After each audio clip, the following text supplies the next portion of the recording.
안녕하세요. 오늘 소상공인 원포인트 레슨 학원 운영편을 맡게 된 장효선이라고 합니다. 만나서 반갑습니다.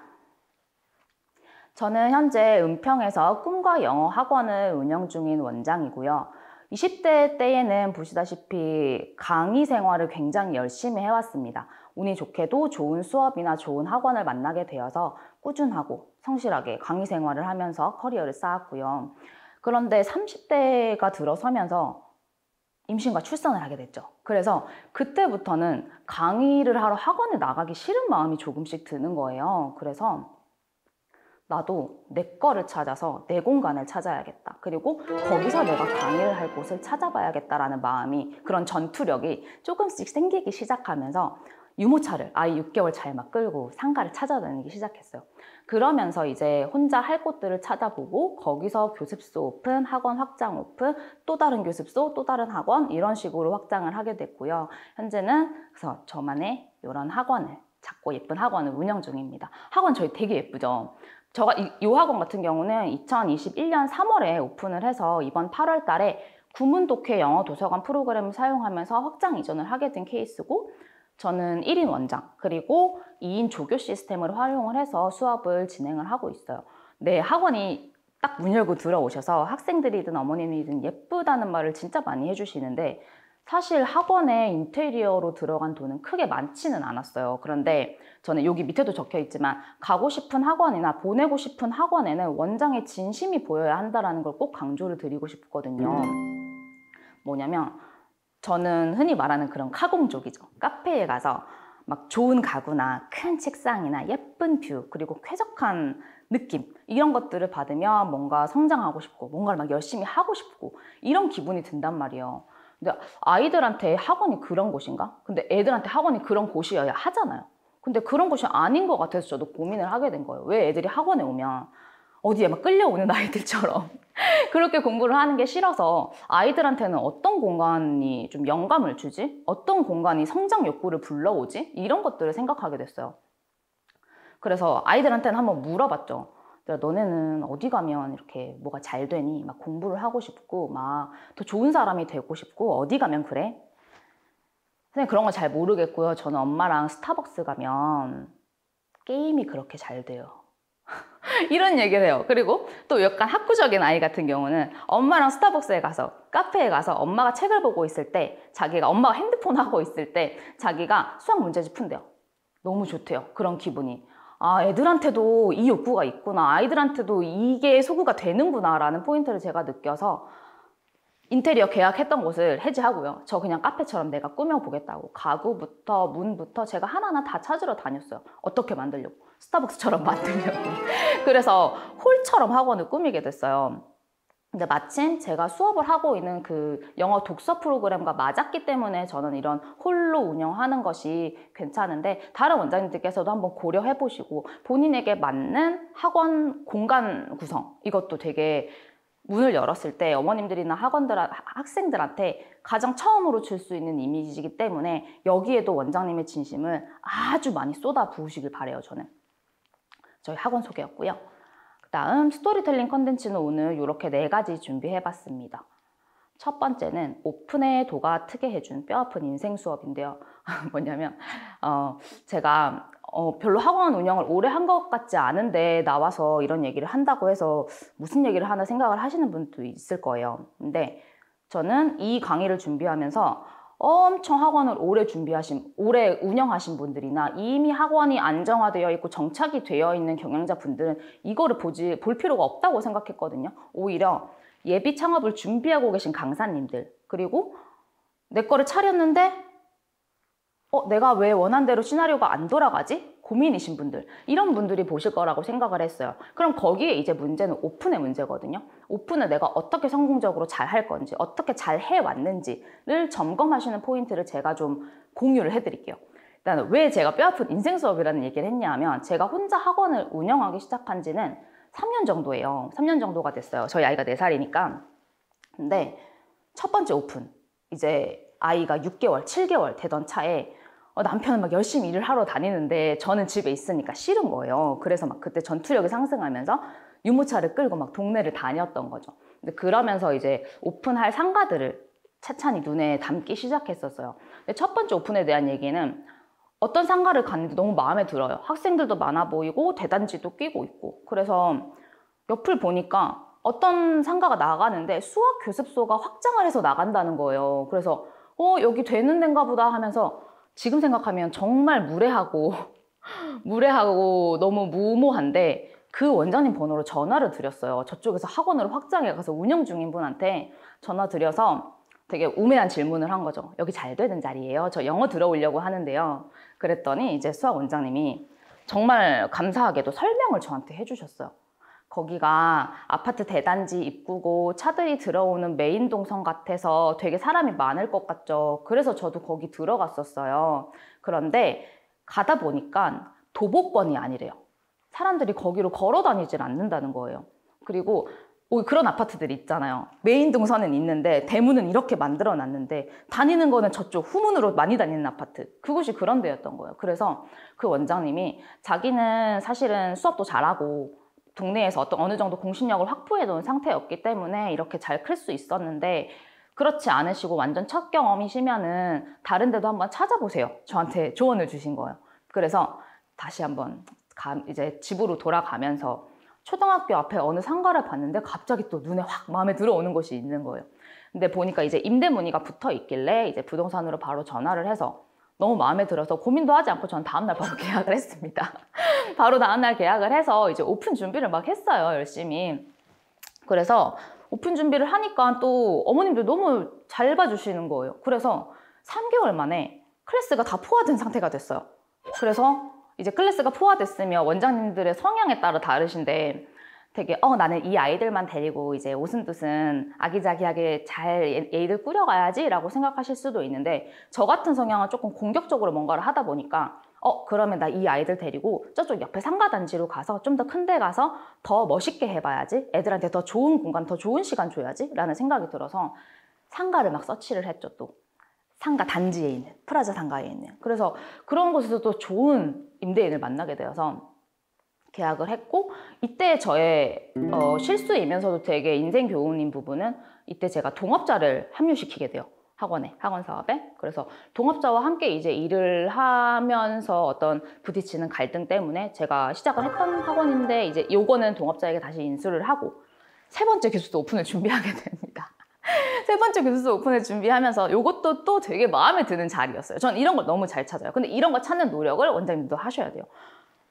딱 너무 좋은 곳을 찾아서 막 오픈 준비를 열심히 하고 있었어요. 그런데 어느 날 제가 3층이었어요. 근데 5층에서 느긋하신 원장님이 내려오시더니 여기 우리 영어가, 자기 분들 영어가 독점 계약 돼 있는 거 아시냐고 하시는 거예요.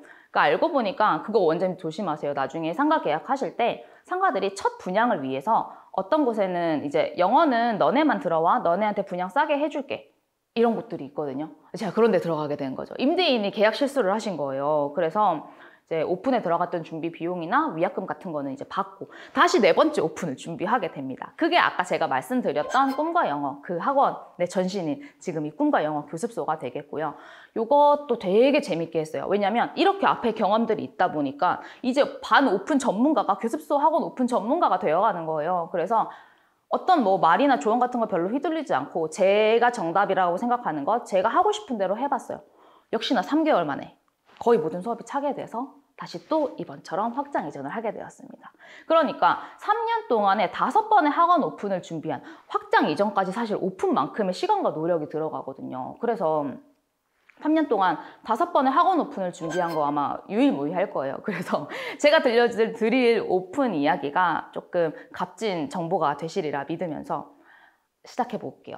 학원이랑 교습소랑 공부방이랑 이 세 가지 얘기 많이 들어보셨죠? 저희가 학원 사업을 하면서 물론 다 뭉뚱그려서 학원이라고는 하지만 소비자들이, 저희는 알고 있어야죠. 이 안에는 세 가지의 신고나 허가 기준이 있다는 거. 그래서 공부방, 교습소, 영어 학원 세 가지 구분해서 생각하셔야 돼요. 나는 어떤 걸로 오픈을 해봐야 할까?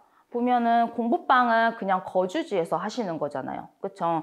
거주지에서 하는 거라서 뭐 큰 규제가 없어요. 거기에 사는 곳이 있으면 방 하나를 내서 교구들 채워서 수업을 하면 되니까 고정 비용도 없고 투자 비용도 없고 적은 비용으로 수익을 극대화할 수 있는 것이 가장 큰 장점이겠죠. 그 다음에 교습소는 상가를 얻어서 나가셔야 돼요. 그러니까 인테리어 시설, 상가 보증금, 교구, 시설, 뭐 홍보 이런 것들에 대한 투자 비용이 들어가고 상가 렌트, 관리비, 소모품비 같은 고정 비용이 훨씬 커지게 되죠. 그런데 그래도 150을 저는 넘지 않으리라 생각을 해요. 월 150만 원 넘지 않으리라 생각을 하거든요. 그리고 이때부터는 만약에 원장님이 6평짜리 교습소를 구하셨어요. 6평짜리 상가를 구하셨어요. 그러면 시간당 받을 수 있는 인원이 6명 이렇게 제한이 되고요. 분당 수업료를 교육청에서 제시해주는 만큼만 받으실 수 있어요. 그러니까 공부방이 신고제였다면 교습소랑 영어학원은 허가제로 바뀌기 때문에 교육청과 긴밀하게 협의를 해야 되고 허가를 저희가 받아야 될 부분들이 좀 많아지죠. 하지만 교습소는 내가 간판을 걸고 이 자리에 늘 지키고 있는 거기 때문에 노출 효과 크고요. 아, 저기에 저 선생님 계시구나. 저기에 저 학원 있구나. 이런 노출 효과가 있어서 저는 빠른 성장 가능성이 있다고 봐요. 세 번째, 영어학원은 서울 기준으로 70제곱미터를 넘는 허가를 빌리셔야, 렌트를 하셔야 학원 운영이 가능한데요. 이런 경우는 교습소 운영하셨던 거에 비해서 고정비용, 투자비용 둘 다 일단은 2배 이상씩 든다고 생각을 하시면 돼요. 그런데 원생수 증대나 조직으로의 성장, 왜냐하면 직원, 강사 채용에서 역할 분담이 가능해지는 조직이기 때문에 더 크게 성장을 하시고 싶으신 분들은 영어 학원까지, 어학원까지 생각을 해보셔야 합니다. 우선은 이것들을 제가 큰 두 축으로 놓고 한번 비교를 해볼게요. 사업적 안정성이 가장 높은 건 공부방이 될 수 있어요. 그런데 소비자들에게 보이는 교육적 전문성은요, 공부방, 그 다음이 상가에 나와 있는 교습소, 그 다음이 저기 크게 차려놓은 학원이나 영어학원, 어학원가 이런 순서가 될 것 같아요. 그래서 저는 너무 낮은 공부방부터 시작하시는 거 아니고 중간에 있는 교습소부터 시작하시라고 강력 추천을 드리는 몇 가지 이유를 알려드릴게요. 우선은 공부방과 교습소의 비용 차이는요, 내가 감당해야 하는 월 고정 비용 차이는 한 월 100만 원 정도, 조금 더 많이 쓰면 150 정도, 더 적으신 분들도 있어요. 상가를 잘 구하시면. 그래서 월 100만 원 정도의 고정비라고 생각을 하시는데, 이거는 원장님들이 그냥 뭘 해도 내가 벌 수 있는 돈이라는 자신감을 가지셔야 돼요. 그거 아니면 이런 교육 사업을 어떻게 시작해요? 그쵸? 저도 나는 지금 빵원을 벌고, 오픈을 하기 전에 빵원을 벌고 있는데 갑자기 100만 원의 렌트를 다음 달부터 내야 된다고 생각하니까 덜컥 겁이 났어요. 그런데 통화를 하던 선배가 수나 너 100만 원 정도는 뭘 해도 벌 수 있잖아. 그 말을 듣고 바로 용기를 얻어서 시작을 했거든요. 그러니까 100만 원 그 고정비는 조금 우습게 보시는 대범한 마인드를 가지셔도 됩니다. 그리고 교습소는 그래도 학원이나 어학원만큼 위험 수위가 높은 사업은 아니기 때문에 여러분의 아이덴티티, 그리고 내가 하려고 했던 수업 이런 것들을 막 그려보고, 이렇게 꾸렸다, 저렇게 차렸다, 실패했어? 그럼 조금 지워보고, 다듬어 가시는 연습장, 스케치북 같은 역할을 교습소가 해줄 수 있어요. 그래서 요거부터 시작하시면 아직 어학원의 경험보다도 탄탄히 다져가는 기반이 될 수 있거든요. 그리고 공부방 같은 경우는 집에서 하는 거잖아요. 그래서 사업을 쉽게 접으시는 분들을 저는 사실 되게 많이 봤어요. 왜냐면 공부방을 열어놓고 이만큼 열심히 준비를 했어요. 오픈을 딱 했는데 아무도 노크를 하지 않아요. 아무도 문자를 주지 않아요. 왜냐면 내가 살고 있는 곳에서 누가 공부방을 열어서 사업을 한다는 거를 간판을 걸지 않고 막 현수막을 걸지 않는 이상 그렇게 눈에 띄지 않거든요. 그리고 어머님들도 검색을 하실 때 공부방 먼저 검색을 하시지 않아요. 공부방은 무조건 입소문인데 그 입소문을 내줄 시드 아이들을 어떻게 모으느냐, 너무 중요한 거예요. 근데 여기에 이 시드를 모으는데 시간이 너무 많이 걸리세요. 그러니까 너무 많이 걸리니까 조금만 더 투자를 하셔서 나가시고, 공부방에서 수업을 시작하게 되시면 이런 경우도 있어요. 예를 들어서 화요일하고 목요일에만 1명, 2명, 3명이 오기 시작했어요. 그럼 월수금 같은 경우는 어때요? 시간이 남죠. 내가 되게 잉여인간이 된 것 같고. 그래서 이 시간도 아까운데 그냥 주변에 학원에 파트 구하는 데 있으면 나가볼까? 하는 생각을 하시게 돼요. 그래서 이제 그 학원에 나가서 월수금 파트를 하고, 화목은 내 공부방을 하고, 공부방에 대한 몰입이 깨지게 돼요. 원장님 교육 사업에 대한 몰입이 깨지게 되시는 거예요. 그래서 그렇게 하다 보니까 결국은 돈을 더 주는 학원으로밖에 또 몸을 옮기실 수밖에 없거든요. 그래서 저는 바로 사업을 접을 수 없게끔 만드는 그런 족쇄 효과, 가 교습소에 있고 그게 또 하나의 모티베이션이 되실 수 있을 거예요. 그리고 학원이나 교습소가 전부 다 저희가 흔히 동네 장사라고 말할 만큼 그 커뮤니티에 대한 이해도가 굉장히 높아야 되죠. 그런데 학원이나 어학원은 그 커뮤니티에 대한 소통 그리고 파악을 하시는 시간을 훨씬 더 많이 가지시고 데이터베이스를 훨씬 더 많이 가지신 다음에 나가세요. 그래야 어머님이랑 상담을 할 때도 원장님들이 가지신 정보가 많고 드릴 말씀이 많고 해주고 싶은 조언이 많고 이렇게 되실 거예요. 그 다음에 교습소를 하기로 마음을 먹었으면 타겟과 입지에 대한 선정을 해야 되잖아요. 그쵸? 그러면 흔히들 많이들 가시는 게 부동산이에요. 부동산 사장님한테 가셔서 저 교습소 할 건데 영어 교습소 할 건데 수학 교습소 할 건데 좋은 자리 있어요? 그럼 당연히 부동산 사장님은 자기가 갖고 있는 매물 안에서 보여주신단 말이에요.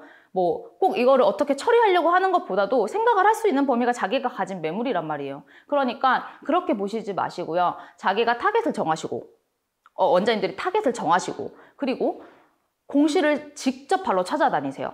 도보로도 가셔야 되고 차량으로도 가보셔야 돼요. 이런 얘기 한번 해봐 드릴게요. 우선 만약에 내가 초등 전문 피아노나 화실을 하겠다.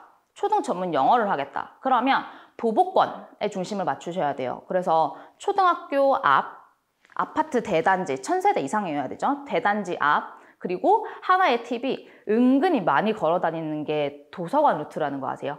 엄마랑 아이들이. 그래서 엄마랑 아이들이 도서관 왔다 갔다 하는 길이 길목이 되게 좋기 때문에 그런 데도 같이 보시면 돼요. 왜냐하면 이미 초등학교랑 대단지 앞이 많이 포화된 상태일 수 있거든요.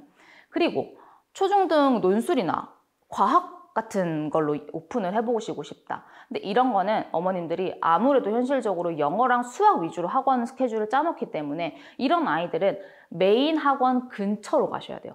이미 잘 되고 있는 영어나 수학이나 이렇게 큰 학원과 건물 있잖아요. 그 안에 영어도 있고 수학도 있고 미술도 있고 피아노도 있고 태권도도 있고 이런 데로 중간에 하나 딱 뚫고 들어가셔야 이거 끝나고 집에 오기 이런 스케줄이 가능해지거든요.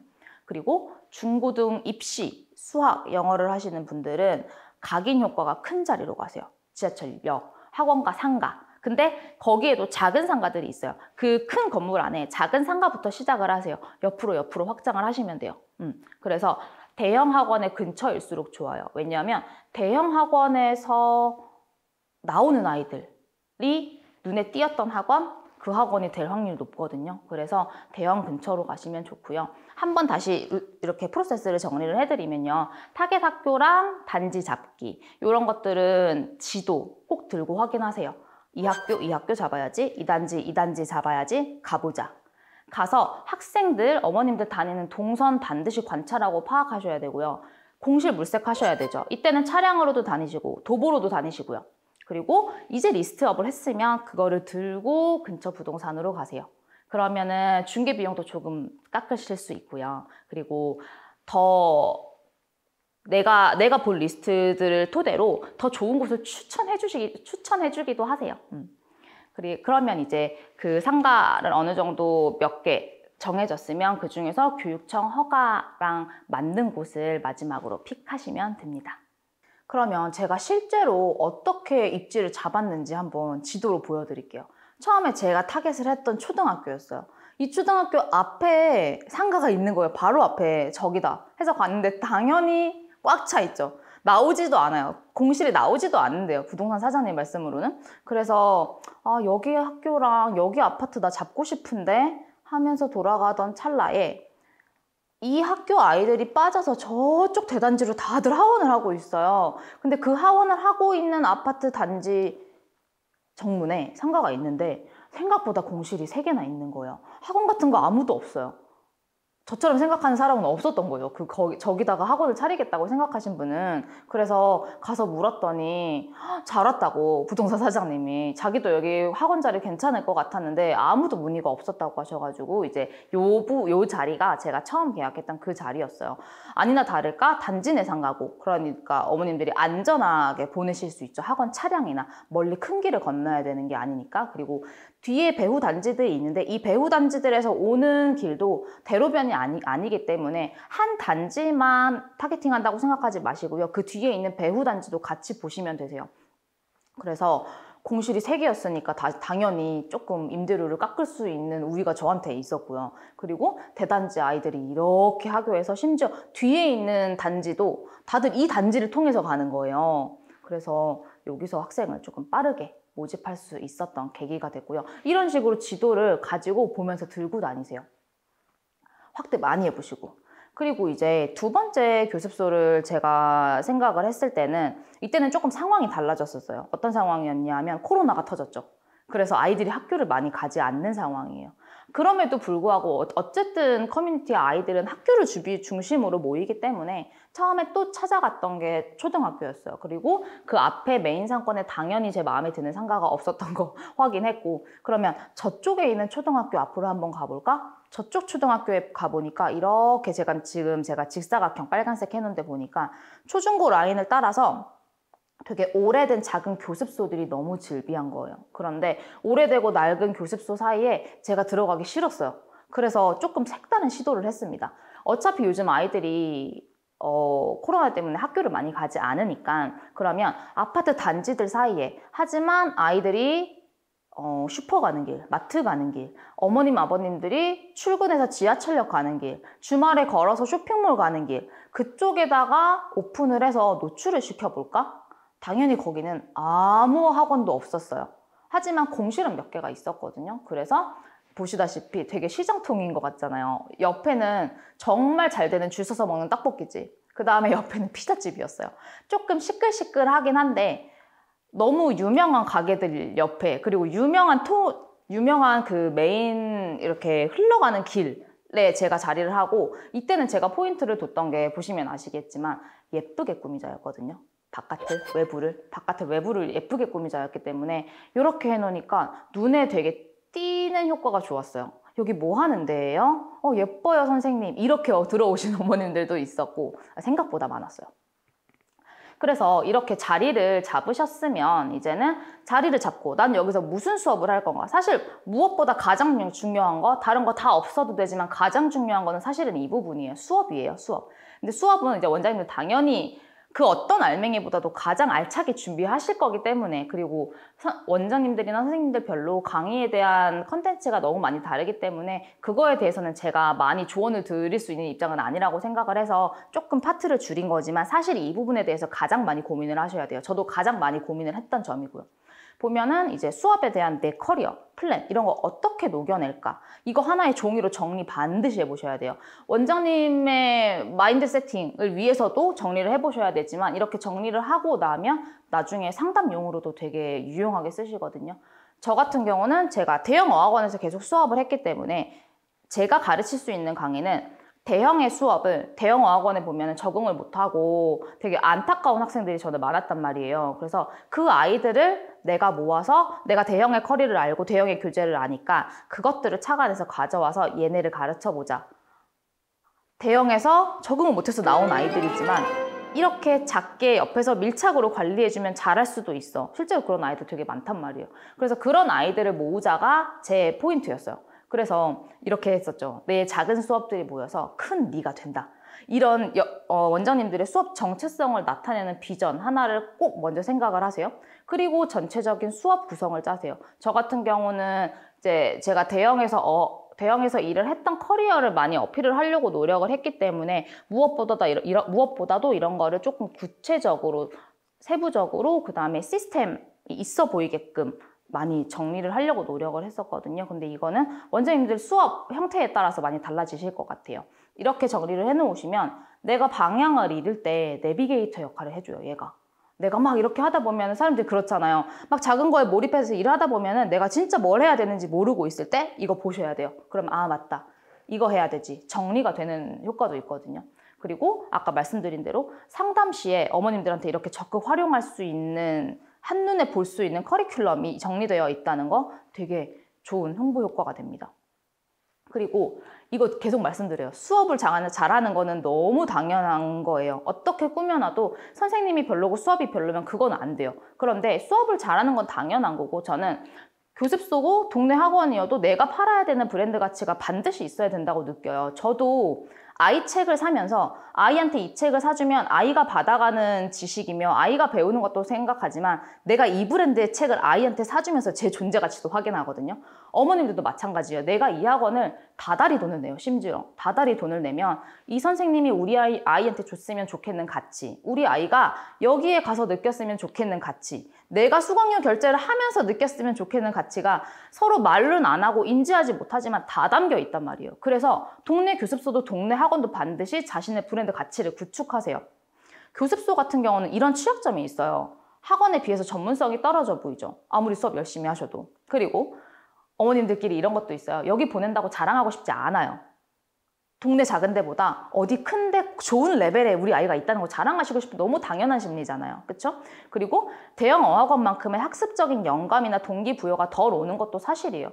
하물며 어른도 큰 매장에 가서 좋은 것들을 구경하는 거랑 어디 작은 데 가서 구경하는 것들이랑 그 느낌이 다르듯이 아이들도 학원 문 열고 딱 들어갔을 때 대형 학원 가면은 선배들이 이룬 막 입시 성과 막 쫙 붙어 있고 그러면 느낌 막 이렇게 오잖아요. 공부하고 싶은 느낌 확 오잖아요. 근데 그런 것들을 교습소가 가질 수 없으니까 이런 취약점들을 커버할 수 있는 브랜드를 가지라는 거죠. 그래서 브랜드 가치를 가진 동네 교습소가 되잖아요. 그러면은 그냥 저기는 뭔가 보내고 싶은 데처럼 생겼어. 이런 마음이 어머님들이 드세요. 진짜 많이 오셨어요. 그냥 여기 선생님 왠지 좋으실 것 같고 뭔가 분위기 좋아서 열었는데 상담을 받았는데 원장님도 좋아요. 선생님도 좋아요. 잘 가르쳐 줄 것 같아요. 우리 애가 좋아할 것 같아요.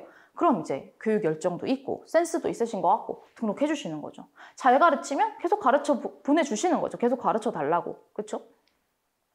그래서 저는 브랜딩, 홍보 이런 거는 반드시 돈이 조금 드시더라도 전문가랑 함께 하라는 충고를, 조언을 드립니다. 왜냐면은 저희가 강의를 하시면서 물론 뭐 디자인적인 감각이나 이런 거 다 좋으신 원장님들, 능력 있으신 원장님들 많은 거 알지만 아무래도 조금 떨어져요. 맡기면 달라요. 그래서 저는 브랜드나 홍보를 해주시는 어떤 시각 디자인 쪽 대표님을 찾아서 저는 여기 갔을 때 되게 기분이 좋았거든요. 막 여기 갔을 때 여기 있는 책들을 막 다 읽고 싶었거든요. 이런 마음이 들었던 곳에 사진을 하나 보내드렸어요. 그래서 이제 여기 런던 노팅힐에 갔던 북숍 사진을 보내드렸고, 근데 저희 애들도 여기 올 때 이런 마음 들게 꾸며주세요 라고 제가 부탁을 드렸더니 이런 결과물이 나오게 된 거죠. 너무 반응이 좋았습니다.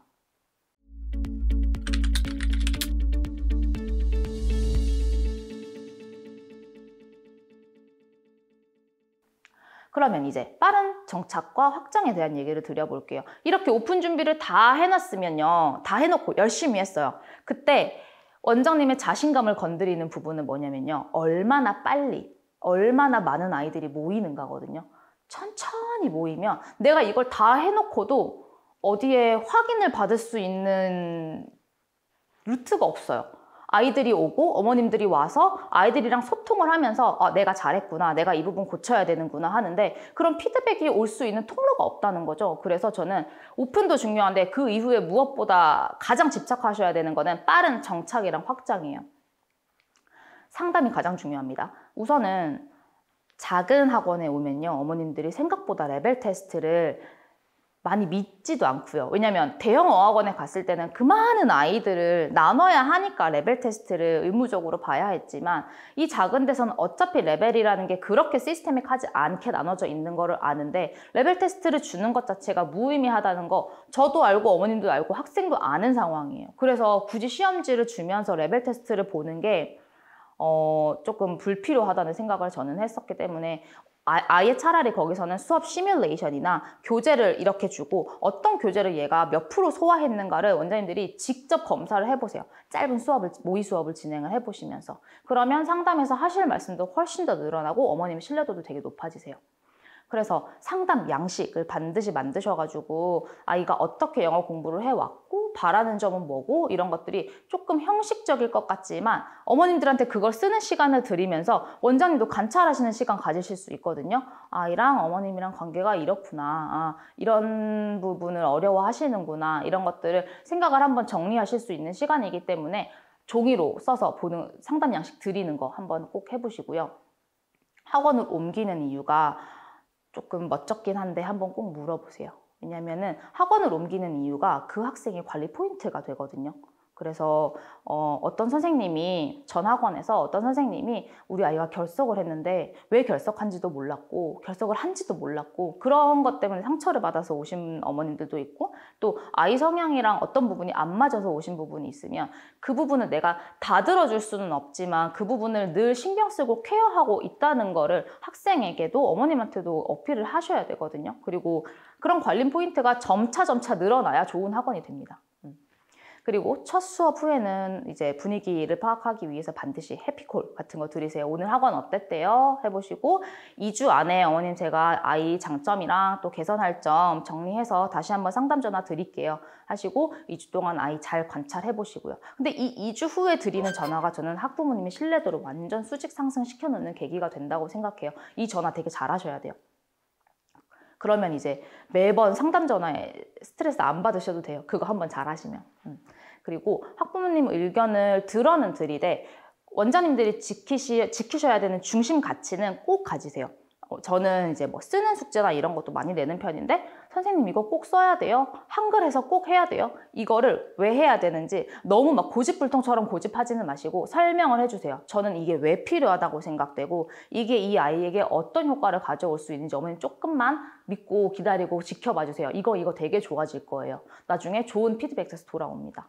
그리고 어필하면 좋은 포인트는 솔직함, 소통력, 리더십, 애정, 진심 이런 거라고 했는데 많은 원장님들이 가지고 계실 거라 생각해요. 저희는 기본적으로 강사 커리어를 가지고 시작을 하는 사람들이기 때문에 아이들 앞에서 되게 많이 웃겨봤잖아요. 그리고 아이들이랑 어떤 걸로 소통하고 어머님들이랑 어떤 얘기로 웃고 하는지 알기 때문에 조금 위트 있고 유머 있게 하면 어머님이 더 좋아하세요. 그리고 기타 이제 대형 어학원이나 읽기 영어 지수 같은 거 있죠. AR 지수, SR 지수, 그다음에 렉사일 이런 것들을 조금 빠삭하게 공부를 하셔서 어떤 책은 어느 정도고요. 어떤 책은 어느 정도고요. 그 상담을 할 때 수치로 나오는 멘트들에서 이제 오는 신뢰감이 좋은 효과를 주니까. 그리고 절대 하지 않아야 될 일은 이제 수업 중에 상담 전화 받는 거.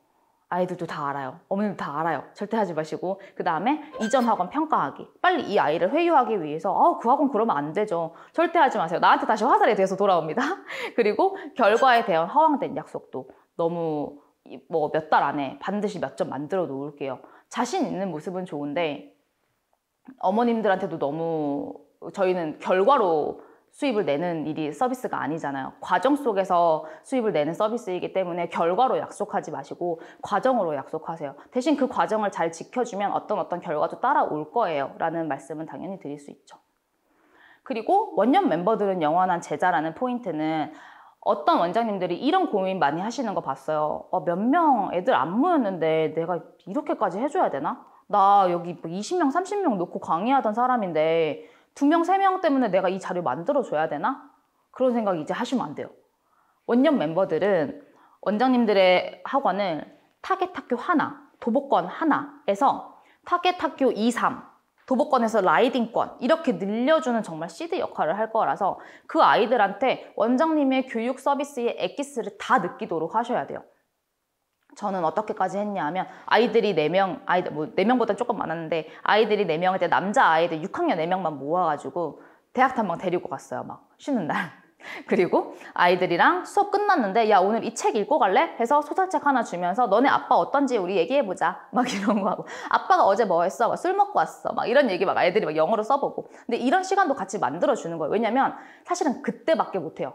그때는 처음에는 학생이 없어서 시간이 많기 때문에 그때밖에 못하는 거라서 이 엑기스 서비스를 다 주세요. 안 아까워요. 반드시 원장님한테 어떤 좋은 효과로 돌아옵니다. 이것도.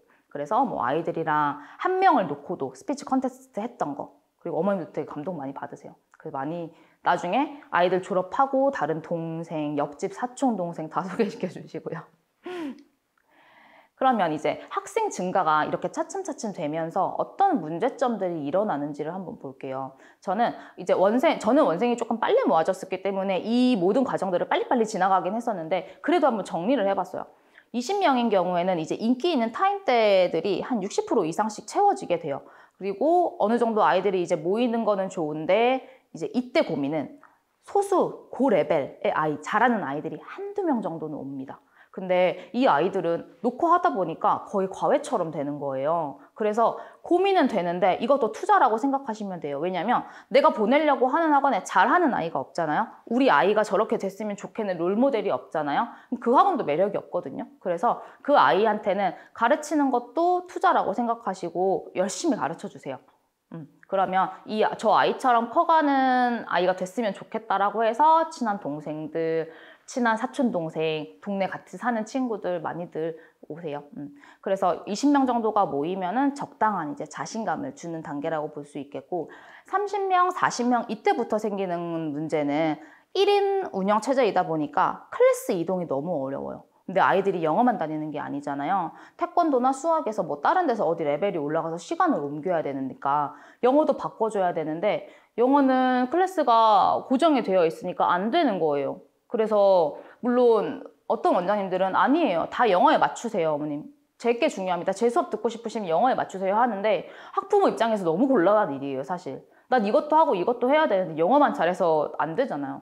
다 해야 되니까 이런 것들에 저는 늘 딜레마에 빠져 있었거든요. 아이들 시간 조정하는 연락 어떻게 내가 해결할 수 있지? 그리고 아이들을 어쨌든 모아놓고 있다 보니까 무학년제로 당연히 운영을 할 수밖에 없어요. 1인 같은 경우는 학년별로 레벨을 나눌 수가 없기 때문에. 그래서 같은 책을 봐야 되는데 되게 잘하는 1학년이랑 정말 영어를 거의 처음 시작한 6학년이 같은 반에 있는 경우도 있어요. 그러니까 이게 저는 또 딜레마예요. 아이들은 모를 수도 있는데 영어 수준은 같다고 해도 둘의 의식 수준 차이가 너무 크단 말이에요. 그래서 이런 클래스의 운영에 어려운 점 30, 40명대에서는 생기게 되고 점점 학생이 저기에 많네? 라는 소문이 어머님들 사이에서도 퍼지기 시작하는데 이게 긍정적 효과도 있고 부정적 효과도 있어요. 그래서 긍정적 효과는 내가 보낸 곳이 잘 되는 곳이야. 내 선생님 괜찮았나 봐. 인기 많네? 어머님들 선택에 대한 확신. 그리고 나 저기 소수라서 보냈는데 애들 점점 많아지네? 걱정. 이게 부정적 효과가 될 수 있겠죠. 그리고 원생이 50명 정도가 돼가면 정말 이제는 공간적인 물리적 문제가 생겨요. 이 타임 아이들이랑 꽉 찬 수업을 하고 있는데 다음 타임 아이들이 문 밖에서 기다릴 수 없잖아요. 막 눈 오고 더운데. 그럼 문 열고 들어오면 제가 다음 컷에서 보여드릴게요. 아이들이 막 와서 쭈그리고 앉아 있어요. 그럼 그런 공간적인 문제들이 너무 어려운 거예요. 그리고 수업이 끝이 아니라 뭐 채점이나 피드백 같은 거 이런 것들을 할 시간, 그리고 행정 처리를 할 시간 이런 것들이 너무 부족해지다 보니까 이때부터는 완성기이긴 하지만 되게 포화된 상태이구나 라는 어려움을 느끼게 되죠. 저는 제 스케줄과 학원이 이렇게 포화가 되는 상황에서 다시 한번 정신을 차리고 지금 나 어떤 문제점을 겪고 있지? 정리를 한번 해보기로 했어요. 첫 번째, 아이들한테 학습량이 부족해요. 월수금이랑 화목으로밖에 제가 혼자서 운영을 할 수밖에 없으니까 수업량과 학습량 자체가 너무 부족해서 실력 향상이 되게 더딘 느낌이 들었어요. 그리고 시간대 이동의 어려움, 그다음 교습소라서 보조 강사를 채용할 수 없는 어려움, 그리고 보조 강사에 대한 우려도 있고요. 수업 연구랑 시스템에 대한 갈증도 느꼈어요. 수업 연구할 시간 없고 아이들 가르치기 바쁘고, 그리고 수업 연구나 시스템을 만드는 거는 나의 영역이 아니다 싶은 부분도 있었고요. 그리고 공간의 협소함, 신규 상담이 어려운 점, 그리고 요즘 코로나 때문에 거리두기랑 방역수칙을 가장 중점적으로 지켜야 하는데 좁은 공간에서는 이게 제가 늘 걱정 속에서 수업을 하고 있는 거예요. 그래서 이런 부분들을 어렵다고 느꼈기 때문에 첫 번째는 구문 독해를 그 기반으로 하는 영어 도서관 프로그램을 계약하고 교재 공급을 계약받기로 합니다. 그래서 제가 시스템을 만드는 게 조금 어렵다 보니 전문가분들이 만들어 놓은 시스템을 활용하니까 아이들한테도 좋고 수업의 질도 되게 높아지고 좋더라고요. 그래서 현재는 구문 독해를 베이스로 하는 영어 도서관 프로그램을 운영을 하고 있고요. 발빠른 상가를 서치하면서 학원으로의 확장 이전도 빠르게 진행했습니다.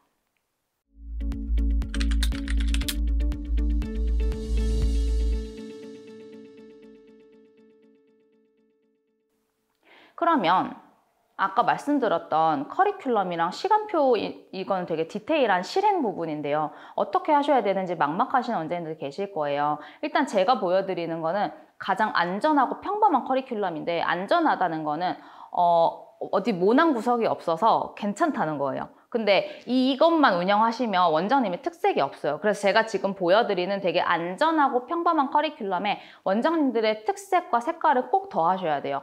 예를 들어 저학년 같은 경우는 일단 리딩, 브릭스 리딩으로 많이들 하시죠. 그 다음에 리스닝 스피킹 교재도 하나 같이 해주세요. 근데 이거는 아이들이 그림을 많이 좋아하다 보니까 코스북이라고 하시면 아실 거예요. 어떤 건지 검색만 하셔도 나옵니다. 코스북 형태의 책을 같이 하나 써주시고 그림 많고 글자 큰 단어책도 병행해 주시고, 아이들은 이제 영어를 조금 영어 나 배우고 싶어, 재밌는 걸로 보고 싶어, 영어 그림책 같은 거 보여주시면 아이들이 영어 공부 좀 하고 싶은데 이런 효과가 생기거든요. 그래서 그림책도 같이 보면 좋고요. 초등 고학년으로 넘어가면서부터는 이제 유명한 어떤 리딩 교과서 같이 불리는 그런 것들이 있을 거예요. 그래서 그런 거 같이 레벨에 맞게 보시고, 이제는 코스북 같은 그림 리스닝이 아니라 정말 아카데믹한 글도 들을 수 있는 호흡이 긴 리스닝 교재를 같이 섞어 주셔야 되고, 이거는 숙제 위주로 돌리셔도 돼요. 사실은 교습소에서 할 수 있는 시간은 많이 제한이 되어 있기 때문에. 그리고 단어랑 그래머도 추가 교재를 다시 하셔도 되죠. 단어장도 하나 있고 그래머 교재도 하나 있고. 그런데 저 같은 경우는 시간이랑 학습량이 다 제한이 되어 있다 보니까 제가 쓰는 리딩 안에서 제가 그날 하는 지문이 있으면 그 안에서 문법, 그 안에서 단어 뽑아서 하나의 지문을 제대로 하나를 공부하게끔 이렇게 같이 커리큘럼을 짰었거든요. 그리고 초등 고학년은 이제 글밥이 어느 정도 늘어난 상태이기 때문에 챕터북 혹은 영어 소설 이런 거 같이 병행해 주시면 되고요. 중학생은 아무래도 점수를 많이 신경 써야 되는 상황이기 때문에 제가 적어드린 거 보시면 아마 저렇게 공부하는구나, 저렇게 세 가지 조합으로 밸런스 있게끔 시켜주면 되는구나 보이실 거예요. 시간표는요, 초등, 중등으로 하신다고 하면 저처럼 이런 시간표를 추천을 드리는데, 저는 2시부터 8시까지 일하는 거를 기준으로 삼았어요. 왜냐면 아이가 있기 때문에 너무 늦게까지는 일을 할 수가 없고 하고 싶지가 않았거든요. 그래서 아이들이 하교를 하는 2시부터 그 다음에 8시까지 클래스를 짜보니까 주 3시간씩 공부를 하게 했거든요. 그러면 월수금 1시간씩 오는 반이 생기고 화목에 1시간 반씩 오는 반이 생기게 돼요. 근데 화목은 1시간 반씩 와야 되니까 아이들이 조금 집중력이 좋은 고학년 아이들을 많이 배치를 하시면 되죠. 이렇게 하면 클래스가 8개가 총 생기거든요. 그러면 클래스 8개 안에 아이들 내가 몇 명씩 받을 수 있는지 그러면 대략적인 수익 계산이 나오실 겁니다. 저 같은 경우는 근데 이런 클래스 수업을 하다 보니 애로사항이 있어서 이렇게 개인 시간표로 바꿨습니다. 시간표 자체에 아예 아이들 이름이 등장하게 되죠. 아이들한테 좀 더 집중을 하겠다는 메시지예요. 그리고 1시 타임에 누구, 이제 매일 오는 클래스를 바꿨어요. 월요일부터 금요일까지 매일 오는데 1시에 누구누구, 2시에 누구누구, 3시에 누구누구 이런 식으로 시간표를 지금은 바꿔서 운영 중입니다. 조금 더 클래스 수업보다는 유동적인 상태가 되었죠. 그리고 커리큘럼을 짜실 때 파닉스 반은요, 단점은 있어요. 지도자로서 너무 힘들고 어려우세요. 왜냐하면 정말 영어를 하나도 모르는 상태의 아이들에게 새로운 개념을 가르쳐야 하기 때문에 어렵고 시간도 많이 걸리고 답답한 부분도 많으신데, 이 아이들을 키워 놓으면 정말 영어를 처음 배운 아이들부터 손수 내가 길러냈다는 하나의 경험을 가져가시게 되는 거고, 또 파닉스는 어쨌든 6개월 이상은 공부를 해야 되는 코스라고 인식을 하고 있기 때문에 원장님들한테 수업은 힘들지만 조금은 안정적인 클래스가 되실 수 있어요.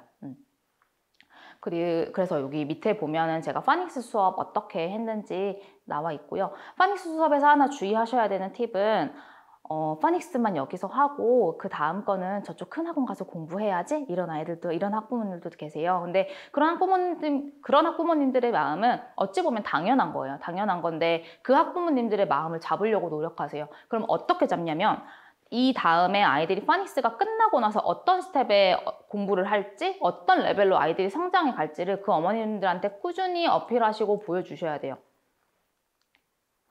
그러면 파닉스 있고 초, 중고 있고 5, 6학년 포인트가 다 다르긴 한데 5, 6학년은 많이 신경 쓰셔야 돼요. 왜냐하면 이제 점수가 나올 시기잖아요. 5, 6학년이면 내가 이만큼 가르쳤던 게 아이들이 딱 숫자화된 점수로 자기의 영어 실력을 확인하고, 어머님들도 내가 이만큼 영어에 돈을 썼던 게 점수로 확인되는 시기이기 때문에 다들 예민하고 다들 열심히 하려고 하고, 선생님도 어떻게 이걸 관리해주나 다들 지켜보고 있고, 아이들도 티는 안 내지만 내색은 안 하지만 되게 걱정이 많아요.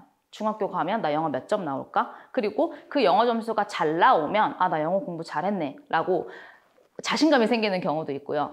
되게 열심히 잘 해온 아이인데 그 점수가 못 나오면 아, 나 영어 못하나 봐. 이렇게 자기효능감이 떨어지는 아이들도 있거든요. 그래서 점수를 관리해야 된다는 거예요. 아이들한테도 정말 지대한 영향을 미치기 때문에. 그래서 초5, 6학년 때는 알게 모르게 입시 영어도 같이 조금씩 같이 케어를 해주세요. 저 같은 경우는 메인 수업 외에서 아이들한테 필요한 것들을 문제집을 하나씩 사오라고 해서 보조 문제집, 숙제 문제집으로 돌리거든요. 이렇게 케어를 해주셔야 아이들이 점수를 내는 영어, 문제를 푸는 영어에도 적응을 하게 됩니다. 그리고 훌륭한 학생 발전 케이스를 빨리 키워내세요. 이거는 학원의 하나의 비전이 되는 가치거든요, 아이들이. 그래서 영어 공부 몇 년 차에 땡땡땡 소설을 우리 아이가 읽었어요.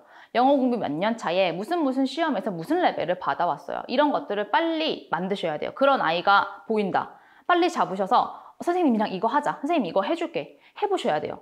조금 웃기고 독한 것처럼 보일 수도 있는데 아이한테도 좋은 거고요. 원장님 학원에도 되게 좋은 성과가 됩니다. 그러면 그 성공 사례 말고 극복 사례도 같이 만드셔야 돼요. 극복 사례가 사실은 더 감동적이고 극적인데 어떤 경우냐 하면 어떤 부분이 너무 완성이 안 돼서 온 아이. 근데 진단을 잘 하셔야죠. 그쵸? 어떤 부분은 내가 쌓으면 이렇게 되겠다. 라고 해서 무언가 문제를 극복하게 하는 사례도 같이 만들어주세요. 그러면 오늘 제가 지금까지 말씀드렸던 거는 크게 오픈의 맥락, 빠른 정착과 확장의 맥락, 그 다음에 구체적인 실행 방안이었는데요. 크게 운영에서 가장 중요한 3가지를 꼽아서 한번 얘기를 드려볼까 해요. 첫 번째는 절대 원장님들이 잊으시면 안 되는 거는 어쨌든 학생들의 실력 상승이에요. 그건 저희의 존재 이유거든요. 그래서 이 선택을 하거나 학원 운영을 하시다 보면 이 선택을 하거나 고민이 되실 때는 나 왜 있지 여기에? 내가 왜 여기 있지? 나 애들 영어 점수 올려주려고 있지. 영어 잘하게 해주려고 있지. 아이들의 영어 실력 상승, 수학 실력 상승 이런 것들이 여러 원장님들의 목표가 되시니까 그게 항상 가장 중요한 목표라는 거를 잊지 말고 그 목표 안에서 좋은 선택들을 하시기를 바라요. 그리고 아이들에 대한 진심과 관찰력 이야기는 어떤 거냐면요. 당연히 강사 생활을 오래 하셨고 원장님을 하려고 하시는 분들은 아이들에 대해서 어쨌든 애정이 있으실 수밖에 없어요. 그쵸? 근데 아이들을 여러 명을 만나게 되다 보면은 어쩔 수 없이 조금 톤이 잔소리하는 톤도 많이 섞이게 되고요. 그쵸? 근데 그럴 때는 저는 그 아이의 장점을 보려고 되게 많이 노력을 하거든요. 어떤 아이는 디테일한 부분이 너무 어려워요. 디테일한 부분이 너무 안 잡혀요. 그래서 너 이거 내가 물음표 빼지 말라 그랬잖아. 이거 틀린다니까? 이거 스펠링 이거 아니라고 했잖아. 이거 왜 이렇게 써? 그러니까 조금만 더 자세히 봤으면 됐잖아. 이런 잔소리를 늘 하다가 어느 날은 그 아이가 학원에 들어오면서 누구누구 갔고 누구누구 끝났고 얘 이제 이거 하는 거 보니까 집에 가겠네? 학원이 돌아가는 판을 걔가 보는 거예요. 그래서 쟤는 나무로 보는 아이가 아니라 숲을 보는 아이구나. 이런 장점을 제가 딱 찾게 된 거예요. 근데 그런 장점을 찾으면 거기서 끝나는 게 아니라 아이한테도 꼭 말을 해주셔야 돼요. 너가 이렇게 하는 거 너무 좋아. 이거 나중에 너 사업 같은 거 하면 너무 좋을 것 같아. 그런데 그렇게 하려면 지금 쌤이 이렇게 말하는 디테일한 부분들이 있지. 이런 거 챙기면 너 더 좋은 사람 된다? 그러면 아이들이 그냥 잔소리 하던 때는 하나도 안 듣던 것들을 조금씩 듣게 돼요. 그래서 저는 아이들을 위해서 진심과 관찰력 꼭 가지셔야 돼요. 사실은 저희가 학부모님 상담을 많이 하지만 학부모님보다 중요한 거는 진짜 그 아이거든요. 그 아이들의 마음을 잡으셔야 되는 거예요. 그리고 소탐대실하지 않는 마인드. 이건 어떤 얘기냐면 저희가 강사 생활을 하다가 학원 원장으로 오게 되면은 다 내 돈으로 나간다는 거라 이제 처음 깨닫게 되시는 거예요. 휴지통도 옛날에는 그냥 그 자리에 있는 줄 알았는데 저게 내가 사놔야 되는 거였어요. 이런 것들 있죠. 그래서 원장님들이 조금 뭔가를 아끼고 알뜰하게 하셔야겠다는 생각에 뭐 강의실마다 휴지통을 안 놓고 홀에다가만 놔요. 복도에다가만 놔요. 뭐 이런 것들 있죠. 그리고 아이들한테 어떤 교재를 제공해야 되는데 막 A4 용지를 막 분할해서 주시고 이런 것들. 근데 그게 조금의 불편함을 유발하는 거라면 그런 것들 아끼지 말고 크게 보시라는 거예요. 저도 몰랐는데 학원 벽이 너무 허전하다는 거예요. 누가 지인이 와서. 그래서 내가 뭐 하기 귀찮아가지고 그리고 어차피 또 하려면 뭐가 돈이니까 그냥 가만히 있다가 누가 그렇게 얘기를 해서 제가 좋아하는 영어 원서들의 표지를 거기다가 포스터로 쫙 출력을 해서 쫙 붙였어요. 아이들이 학원 들어오면서 반응이 다른 거예요. 선생님 이거 뭐예요? 진짜 멋있어요. 너무 좋아요. 아, 이런 거 해야지. 3만 원인데. 이런 숱한 대시를 하지 말라는 마인드 잘 지켜주시고요. 그리고 이거는 가장 중요하면서 또 빨리 끝나기를 바라는 건데, 코로나 시대의 방역수칙, 이거 요즘은 저도 학원 예전에는 어머님들한테 단체 문자를 보낼 때 오늘도 열심히 공부하겠습니다, 이런 멘트를 보냈더라면 오늘도 안전하게 공부하겠습니다로 요즘 바뀌고 있어요. 그만큼 늘 눈에 보이지 않는 위험들이 있다는 거 아이들한테도 주의시켜 주시고, 저희가 가장 앞서서 지켜야 되는 부분이니까 이런 부분들 주의하고, 이런 부분 좀 빨리 끝났으면 좋겠어요. 그래서 아이들 얼굴 보면서, 아이들 선생님 얼굴을 몰라요. 마스크 쓰고 있으니까. 그래서 아이들 얼굴 보면서 진짜 예전처럼 즐겁게 수업하는 날이 빨리 왔으면 좋겠습니다.